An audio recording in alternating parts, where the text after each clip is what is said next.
এজন্য সাহাবায়ে রাসূলদের ত্যাগ তিতিকার কথা বলবেন, শোনাবেন। হযরত বেলাল হাবশী রাদিয়াল্লাহু তাআলা আমার নবী সচ্চা আশিক, প্যারা আশিক, যেনার জন্য আল্লাহ আযান সূর্যকে ওঠা বন্ধ করে দিয়েছিলেন। এই দুনিয়াতে 4 বার সূর্য সময় থেমে গিয়েছিল, 4 বারের মধ্যে একবার হযরত বেলালের কারণে হয়েছে।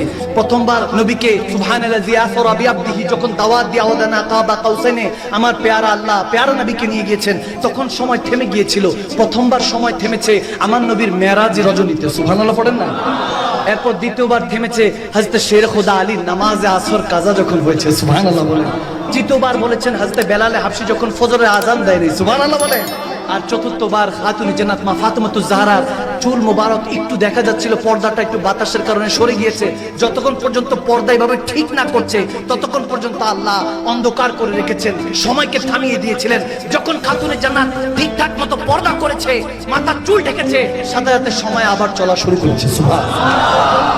হিজরতের রাত আমার নবী হঠাৎ করে বলতেছেন, বেলাল মক্কা থেকে চলে যেতে হবে, 16 জন সাহাবা আছে, তোমাকে ইমাম নিযুক্ত করলাম, সিপাহ সালার নিযুক্ত করলাম, মদিনায় যাও। বেলাল হাবশী বলেন, ইয়া রাসূলুল্লাহ, ইয়া হাবিবাল্লাহ, গোলাম তো হুকুমের দাস, আপনার বেলাল তো জাস্ট হুকুমের দাস, শুধু এতটুকু বলেন, হাবিব আপনি কি মদিনায় যাবেন, ইয়াসরিবে যাবেন? নবী বলেন, তুমি যাও, তুমি নেতৃত্ব দিয়ে সামনে অগ্রসর হও, তাদেরকে এই মুসলমানদেরকে নিরাপদে মদিনায় পৌঁছে দাও, আমি আবু বকর সিদ্দিককে সাথে নিয়ে আসতেছি। সুবহানাল্লাহ। যখন কামলিওয়ালা নবী আসলেন, এরকমও হাদিসে আসছে যে আমার নবী, পেয়ারা নবী, রাহমাতুল আলামিন নবী বেলালকে যখন প্রথম আসছেন তখন নতুন নতুন করে আজানের বিষয়টা আসছে যে ইয়া রাসূলুল্লাহ, ইয়া হাবিবাল্লাহ, কিভাবে আজান দিব? কি আগুন ধরাবো যাতে সবাই বুঝে এখন আজানের নামাজের সময় হচ্ছে, নাকি দফ বাজাবো? তখনকার জামানায় দফ ছিল, যেটা দিয়ে তলা আইল বাদরু আলাইনা পড়েছিলেন না নবীর ইস্তেকবালে, যে দফ বাজাবো নাকি আগুন জ্বালাবো, কি করব? নবীজি বললেন, আজকে রাতটা অপেক্ষা করি, দেখি আল্লাহ থেকে কোনো আমাদের হুকুম আসে কিনা। হযরত ফারুক আযম ওমর ইবনুল খাত্তাব রাদিয়াল্লাহু তাআলা এবং আব্দুল্লাহ ইবনে যায়েদ রাদিয়াল্লাহু তাআলা এবং মতান্তরে অনেক হাদিস এসেছে, প্রায় 1400 সাহাবী এট এ টাইমে আজকে যে আমরা আযান দিচ্ছি এটা স্বপ্নের মধ্যে পেয়েছেন। সুবহানাল্লাহ। এট এ টাইমে পরের দিন এসে বলতেছি, ইয়া রাসূলুল্লাহ, ইয়া হাবিবাল্লাহ, আল্লাহু আকবার, আল্লাহু আকবার, আল্লাহু আকবার, আল্লাহু আকবার, আশহাদু আল্লা ইলাহা ইল্লাল্লাহ, আশহাদু আল্লা ইলাহা ইল্লাল্লাহ, ওয়া আশহাদু আন্না মুহাম্মাদান রাসূলুল্লাহ, ওয়া আশহাদু আন্না মুহাম্মাদান রাসূলুল্লাহ। এভাবে যখন বলতেছে হাইয়া আলাস সালাহ, হাইয়া আলাল ফালাহ, হাইয়া আলাল ফালাহ, বলতেছি ইয়া রাসূলুল্লাহ, ইয়া হাবিবাল্লাহ, এই শব্দগুলি একটা টাইমে অনেক সাহাবারা খাবের মধ্যে স্বপ্নের মধ্যে পেলেন। আমার নবী বলতেছেন, আল্লাহর এই কালামটাই পছন্দ হয়েছে, নামাজের আহ্বান হিসাবে আজকে থেকে সালাতের জন্য এটাই আজান হয়ে গিয়েছে। সুবহানাল্লাহ। সবাই বলতেছে, ইয়া রাসূলুল্লাহ, তাহলে আজান দিবে কে? কে আজান দিবে? আমার নবী বললেন, বেলাল দিবে। প্রথম বলতেছেন বেলাল দিবে। এখন সবাই বলতেছেন, ইয়া রাসূলুল্লাহ, বেলালের তো জুবানে একটু সমস্যা আছে, আশহাদুর জায়গায় আসহাদু বলতো। তো তখন তিনি আশহাদের সোফার মধ্যে ছিলেন, নবী থেকে পড়েছেন, ইলম হাসিল করেছেন হযরত বেলাল। কিন্তু নবী যখন বলতেছেন যে বেলাল আজান দিবে, তখন অনেক একটু আপত্তি জানাচ্ছে যে ইয়া রাসূলুল্লাহ, ওনার তো জুবানের মধ্যে জুবানে একটু সমস্যা হয়। তখন বলতেছে, সমস্যা নাই, সে আসহাদু বলল, আমার আল্লাহ আশহাদু হিসাবে কবুল করে নিয়েছে, আমার বেলালকে কবুল করেছে। তখন বেলালকে বলল, বেলাল যাও মসজিদে নববীর উপরে। এর আগে মসজিদে কুবা তৈরি করা হয়েছে এবং হযরত বেলাল সবচেয়ে বেশি কষ্ট করেছেন। যারা মদিনায় গিয়েছেন তেনারা জানেন, মসজিদে নববীর ছাদের উপর উঠে বলে, প্রথম আজান দাও। হযরত বেলালকে সাহাবারা জিজ্ঞেস করেছে, আপনার প্রত্যেক সময় তো আজান দেন, কোন সময় ভালো লেগেছে? বলে, 2 সময় আমার আজান খুব ভালো লেগেছে। একবার হলো যখন আমার নবী আমাকে আজান দেওয়া শিখিয়েছে, তখন আমি বেলালের খুব ভালো লেগেছে। আরেকবার যখন 1.5 লক্ষ সাহাবা নিয়ে আমরা মক্কা বিজয় করেছিলাম এবং সমস্ত কাফেরদের উপর উঠে আমার নবী যখন বলেছেন, কাবার ছাদে উঠো, বেলাল আযান দে, আজকে আল্লাহ আমাদেরকে বিজয় দান করেছে, ধৈর্যের ফসল। বলো, ওই দিন আমি আশহাদু আল্লাহ আর আশহাদু আন্না মুহাম্মাদ বলে সবচেয়ে বেশি শান্তি পেয়েছি। কাফেরদের মাথা যখন ঝুঁকে গিয়েছে, আমার আল্লাহ রাসূলের শান যখন বুলন্দ হয়ে গিয়েছে।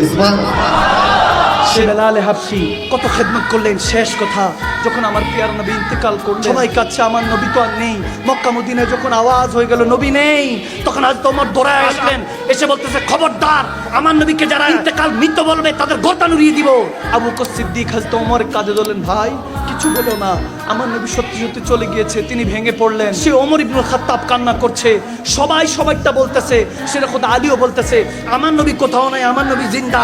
আমার নবীকে যখন কবরে আনবারে শুয়েছি মদিনাতুল মুনাওয়ারায়, আমার নবী জুবান দেখতেছি নড়তেছে। সেটা খোদা আলী বলতেছে, আমি কানটা লাগিয়ে দেখি, ইবনে মাজার মধ্যে হাদিস, কানটা লাগিয়ে দিকে আমার নবী তখনও বলতেছে রাব্বি হাবলি উম্মতি, ওই আল্লাহ মালিক আমার গুনাহগার উম্মতকে ক্ষমা করে দিও। হায় হায় বলে আমার নবী জিন্দা। এখন এক একজনের হাল যখন বয়ান করতেছে, বেলাল কিছু বলে না, বেলাল চুপচাপ কাঁদছে, বেলাল চুপচাপ কাঁদছে। ওই দিন নবীকে যখন সবাই শেষ বিদায় দিয়ে চলে আসলো, আসরের আজান দিবে, সবাই বলতেছে বেলাল আজান দাও। নবী যেটা শিখিয়ে গিয়েছিল দায়েম ও কায়েম রাখতে হবে। ওমর বলতেছেন বেলাল আজান দাও। বেলালে হাবশি মন তোর চাইতেছে না, শরীরে আর শক্তি দেয় না।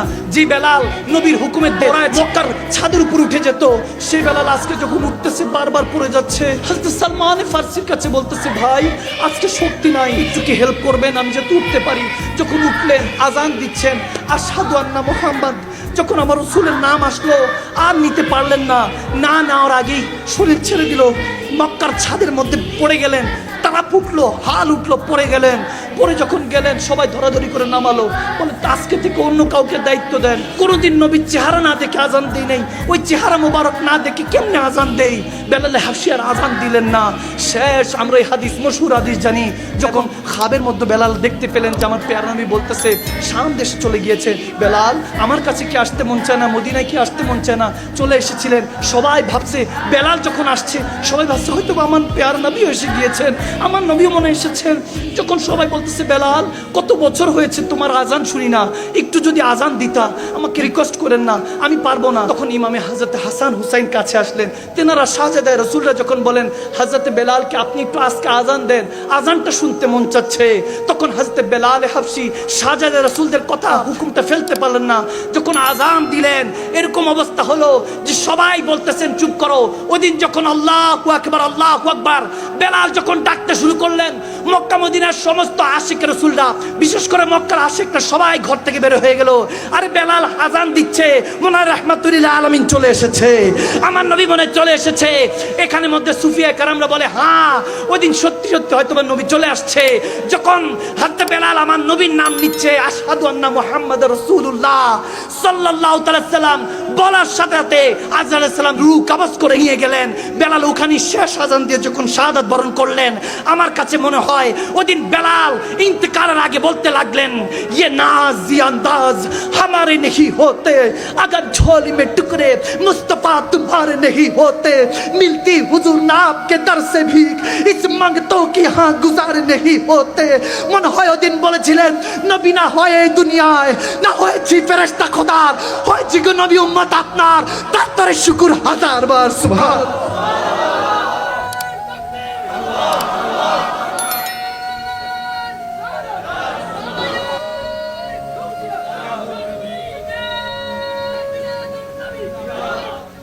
अज़ाज़ल से तेरे इश्क का तराना बनी, अज़ाज़ल से तेरे इश्क का तराना बनी, किसी को देखते ही रहना नमाज थी तेरी,